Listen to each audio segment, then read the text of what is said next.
Pinayagan po ang pagpapatupad ng work from home setup bilang bahagi ng energy saving measures ng lokal na pamahalaan ng Mangaldana. Ito ay kasunod ng paglalabas ng Executive Order No. 2026-015 Series of 2026 noong Marso 23 na naglalayong makatipid sa konsumo ng kuryente at gasolina. Saklaw ng direktiba ang lahat ng tanggapan, barangay at pasilidad ng LGU.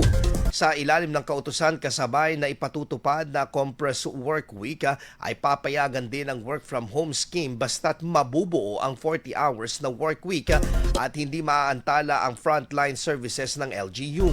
Bukod dito, nilimitahan din ang pagdaraos ng mga aktibidad tulad ng pista at anibersaryo bilang bahagi ng pagtitipid sa enerhiya. Samantala, pamamahalaan din ang implementasyon ng naturang direktiba ng Energy Conservation Management Committee upang matiyak ang pagsunod sa mga itinakdang patakaran. IFM News. IFM News. IFM.